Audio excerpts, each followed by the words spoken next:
welcome back. We are watching more Ancient Magus Bride, and our main girl, Chise, is probably a little too good for her own benefit. Just having been attacked by a couple of wolves, making a deal, saving them. Well, one of them. Even though they were there in the past and eliminated her roommate's family. Apparently, no matter the deeds that someone's done, Chise can't just sit around and watch as they're torn apart in this back rooms. So we've seen it time and time again. Just, is Chise going to get herself in trouble because of it? And the main questions: who hired them? Where are they from? Where are the spiders? What's going on with this book? Who's going to be the next one to be drained? We need to find out. So, sit down, get a drink, and let us begin.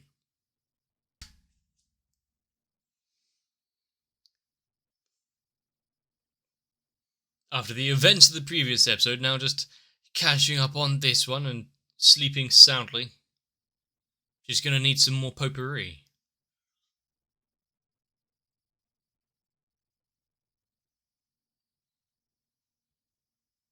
Very vacant half of the room, I'm guessing.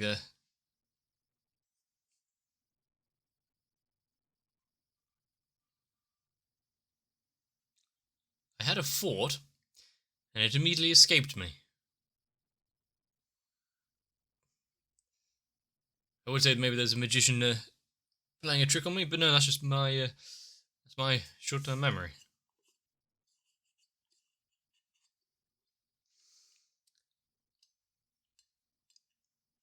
And considering we know what's kind of going on out there in the school with the other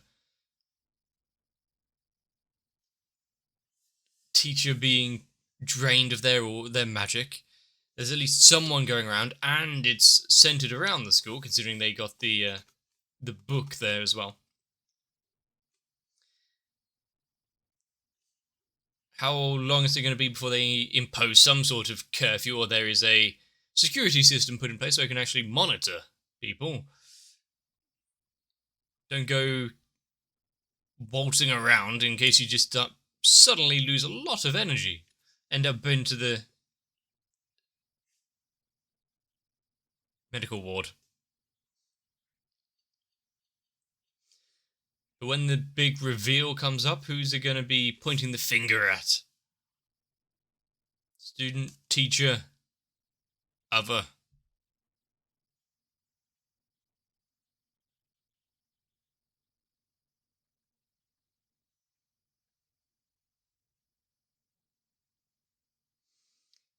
It's slowly draining them.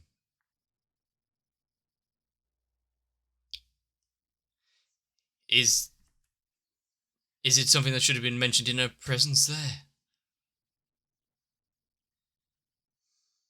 Forbidden, and it's just something that Elias just reads or read normally.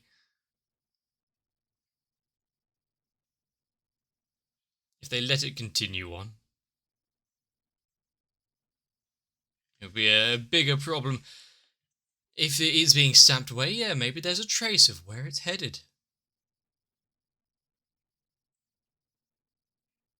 Why didn't you think of this before? Oh.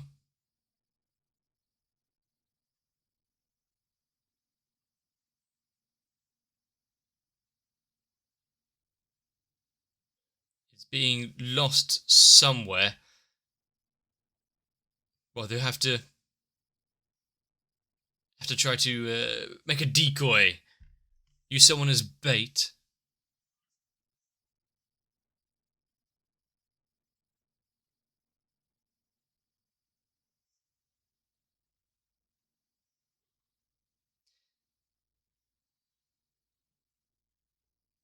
If they were trying to be used as a magic battery, yeah, pick someone else.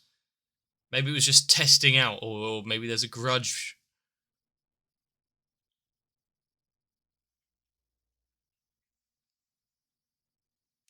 He knows well. Might become a friend, so doesn't want to lose him so early.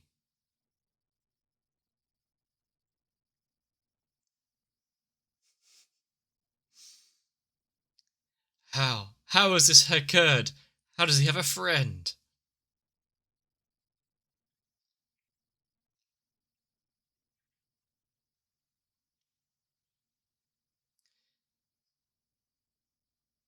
I mean, considering that she would get in the midst of it anyway,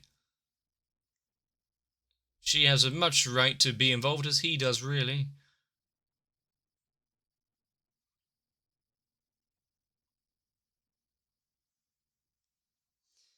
Just, are you going to repay his worry by getting herself in danger?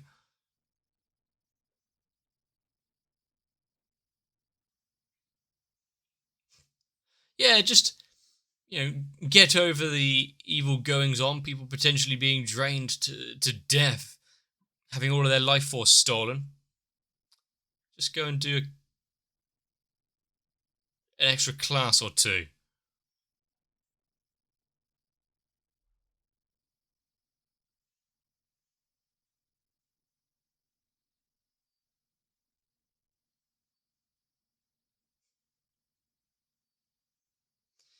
If you wouldn't mind just refreshing it for her, getting a new little batch. I was about to say it looks a bit faded.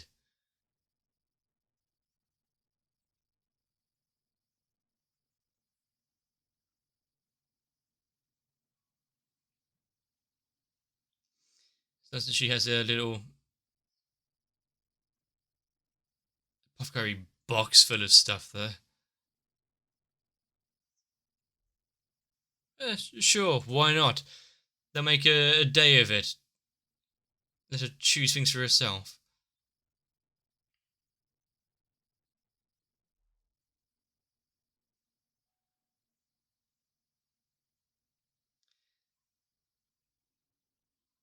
Rune sorcery. Was that the one we saw take interest in that girl a long time ago? The we have just Nordic runes, but I can't remember what you like, but the princess like one. I think you know who I'm talking about just from that description.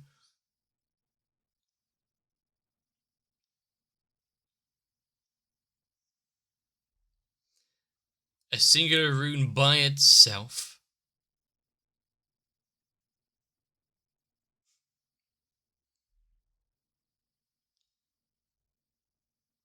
Thorns, brambles, and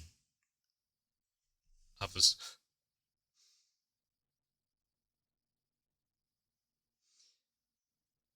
Well, the thing is, Elias is a big component of thorns. We've seen it before, so you can see why she would be a little. Did you just pocket it? Be a little drawn towards it.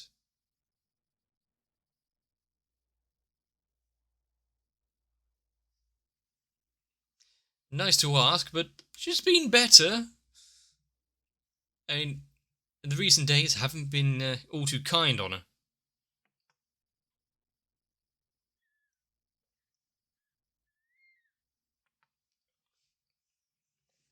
Got a visitor in the dead of night.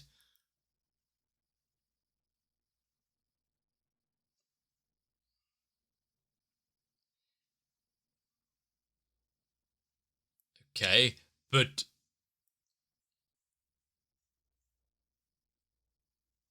if you've got permission to be wandering about, why would you think it's okay to just go into someone's room at this time of night?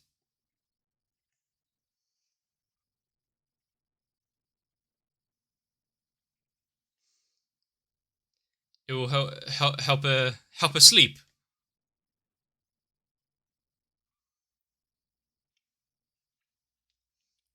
How who are they to refuse now? Just don't petrify her.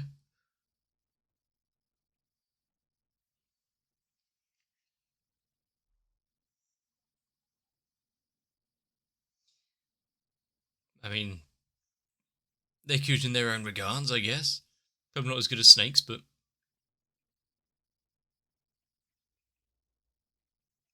I mean, it's a little personal, I guess.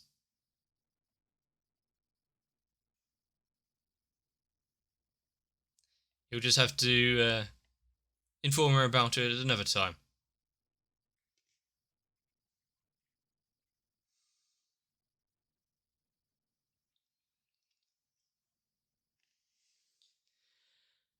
We haven't seen her in such a while. How is Suki gonna react about not actually being part of the story of their family for so long?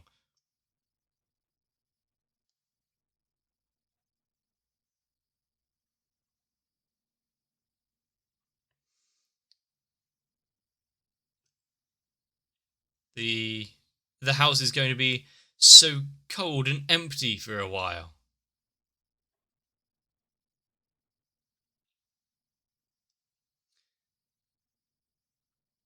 The fact he's grown so much, he's managed to get himself a friend, even if it was kind of thrust upon him.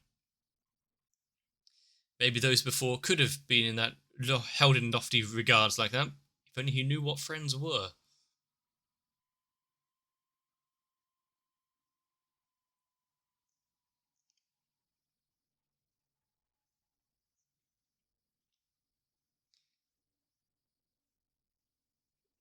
Yeah, that's not raising any potential flags or anything, is it? Paying paying the dues that were needed, lest she never be allowed to return again.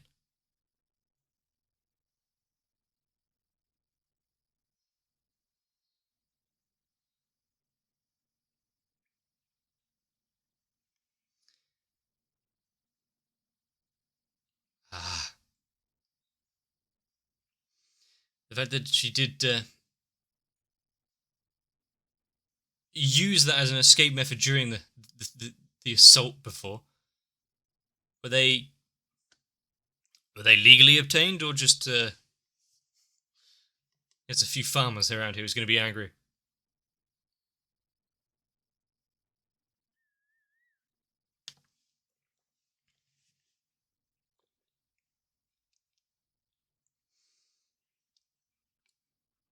I mean, just because they were raised to be sacrificial, does that mean you can't feel a little remorse?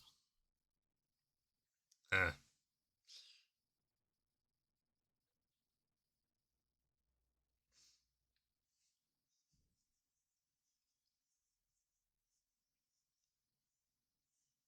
the willingness to jump in and help in any situation has basically got her where she is today, with so many curses and issues running through her.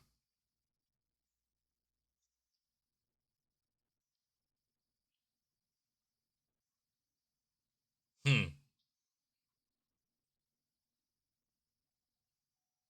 She hadn't thought of that far ahead.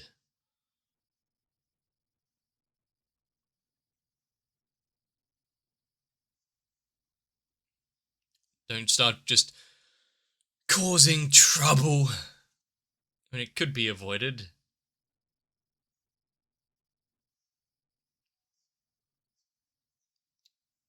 It's good to hear that compared to how she was feeling all those years ago.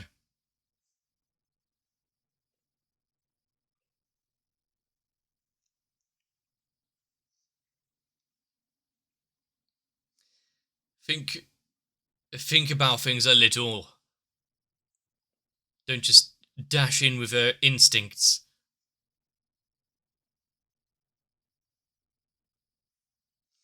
She doesn't have the experience to just rush in. Huh.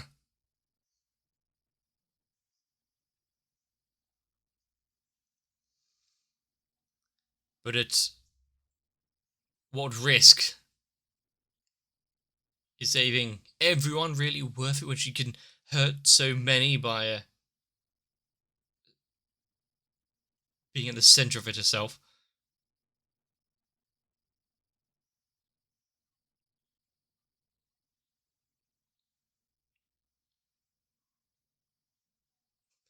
I'm not a friend or a parent. I'm just giving you some life advice here.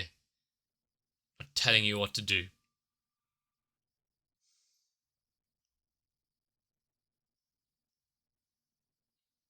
It's been a long night.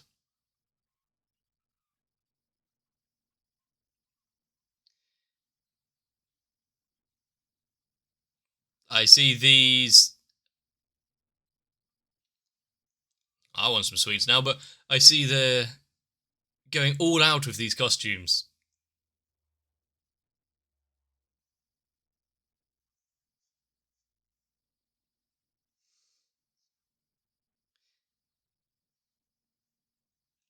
But along with the book, the attacks, the students and teachers that are falling prey to the life drain.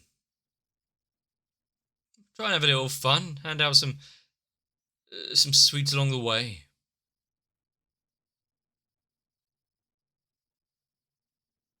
Undergrounders.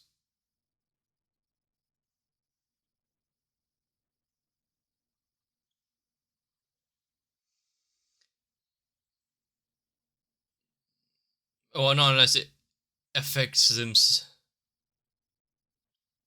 affects themselves. As there's mass disruption, I guess it's fine. Just carry on as usual.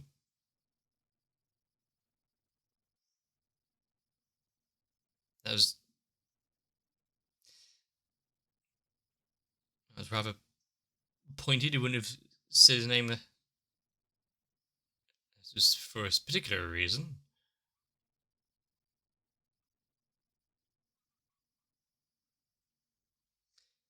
And on Halloween, what can transpire, especially in a world like this? And she was the one standing still.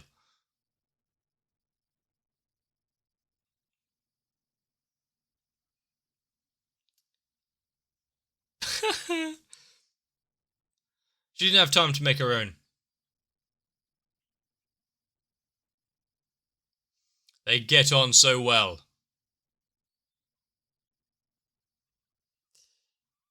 They can't let that happen. Might have to let her touch the snakes again.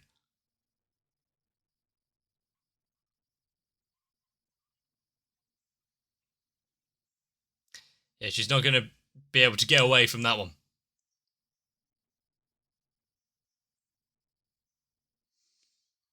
I mean, actually experiencing the emotions herself, being able to see it from the outside like this.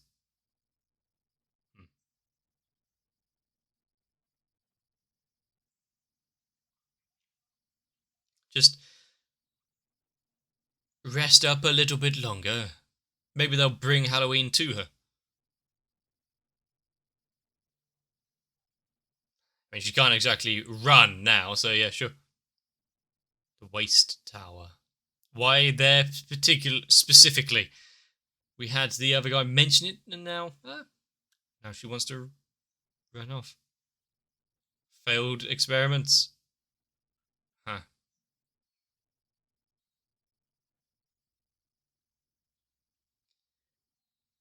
So, dungeon delving, where you could get lucky and pick up a few good items, or be attacked by an amalgam of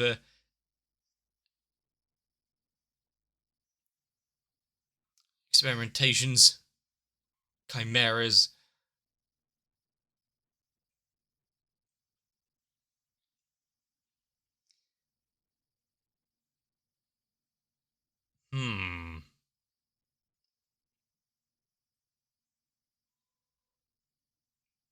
Oi.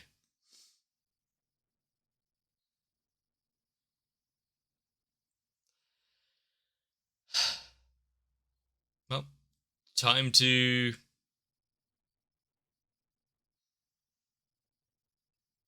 delve into the tower, I guess.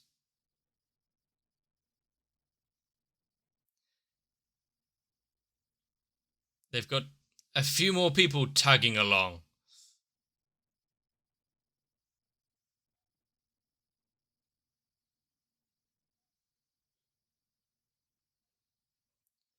Is that specifically allowed?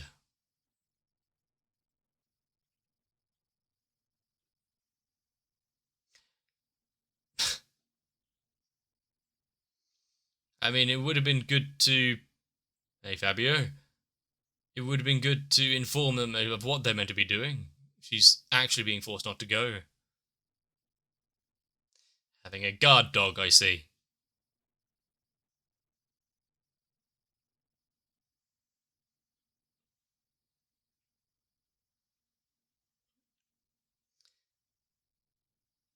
Ah, citrus.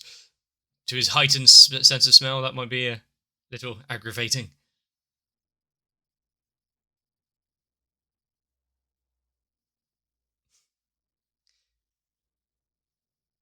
You'll hurt him if you do anything too foolish.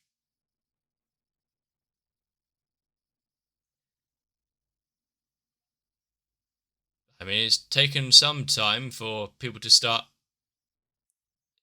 coming around to see how she is.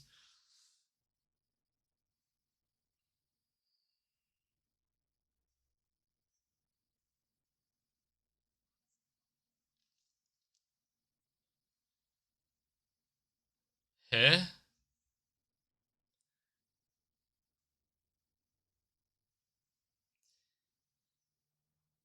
I mean, the one that was running this little practical wasn't the one that we see here?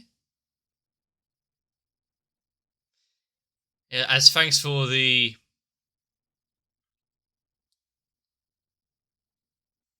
As thanks for the potpourri, here's a bit of advice. Don't let your guard down. What we're seeing through here is going to be dangerous. And I know that smile reminds me of something, but I can't remember who.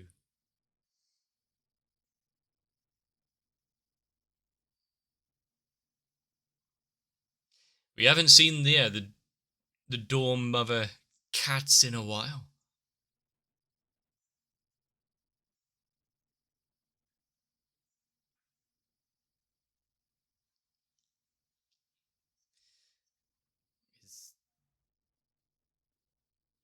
It'd be boring if it wasn't, but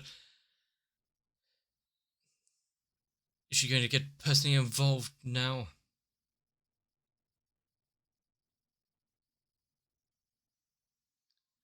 The cat. The cat is evil. That's the one at the centre of it all.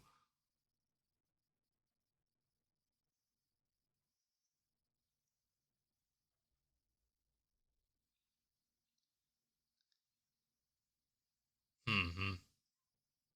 Wait, what?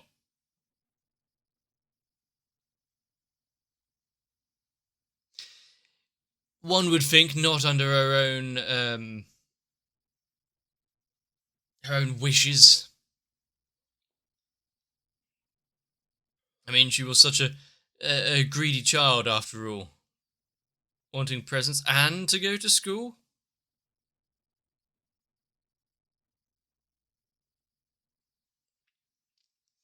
And despite being told several times to not rush into things, not get involved when it may be a detriment to herself, this might be something Jisei cannot overlook, no matter which form it takes.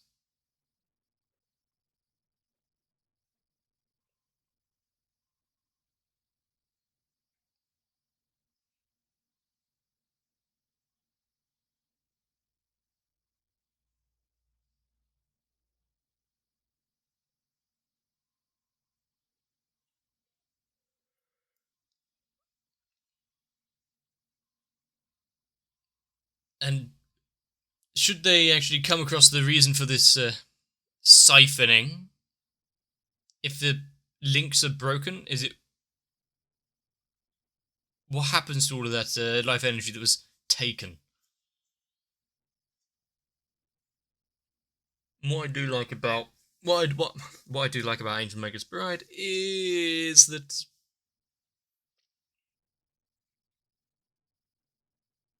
no matter how much mystical elements get introduced, the contracts, the creatures from the other side, the spiders, the gorgons, the centaurs, and the like.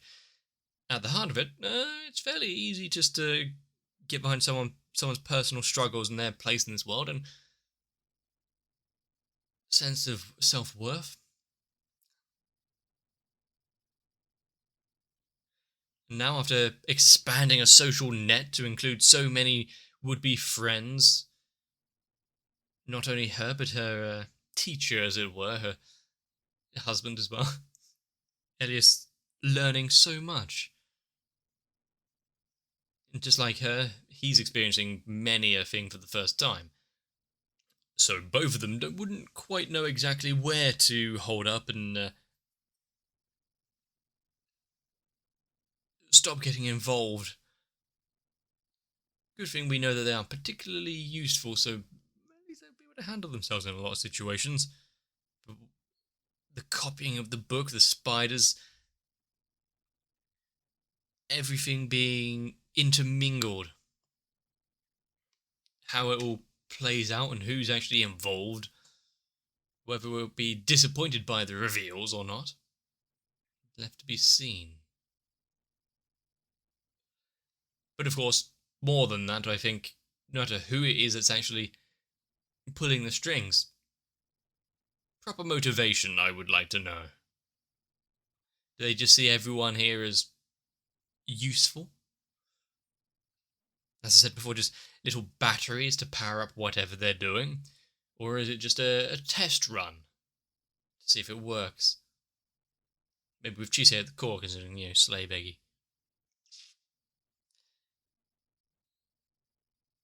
But, well, it was an interesting episode, and now that we know that Lucy and Zoe are to be formally wed, touching someone's snakes is such an intimate occasion. And one thing I do appreciate, things aren't really, as when it comes to Chisei, done off screen. If you've got the back rooms and the dogs and they require the payment and for what they did before, not only does Chisei go back to honour that agreement, but also get a little life lesson out of it. Everyone she meets, whether they are particularly confrontational or quite agreeable and easy to have a conversation with, each and every one of them helps her to grow a little bit more, lets her to learn and know one more thing about the world and her actions. One thing we definitely got in this episode is for Chisei to be a little more introspective, think about herself and what she's doing, how it would affect those around her. Sure, she can jump in and try and save everyone, but what then if she leaves this hole in everyone else's life because of her actions? Really got to weigh up the positives and negatives. But hey, with that, we're now going on a little mining expedition, whether it's to gather crystals, herbs, take down a few of the Cronenberg monstrosities. We will soon find out what exactly is held down in the Waste Tower. Such an appealing name, by the way. But not only is Fido going down there as well, but the one that Lucy was meant to be going, the instructor, curiously absent. We'll just join onto this little excursion instead, which probably not best to assume that's who they're meant to meet. Thanks for the advice, though. This one seems like trouble. Couldn't have guessed. Someone with a grin like that. Always going to be there to help. Looking out for your best interests. I do hope that the small heart-to-heart that goes on, the getting to know each other a little bit more, the Webster tragedy not being some hush topic. Lucy actually reaching out and informing some others about what was going on, even if it's only in passing and vaguely, but she won't be so alone anymore. good to see. And hopefully there's plenty more of it. But one more episode down. Hopefully you have enjoyed it. If so, leave me a like and a comment down below. Consider subscribing to the channel, maybe joining onto my Discord. For now, get yourselves a bit of a rest. Really hope I get to see you in the next one.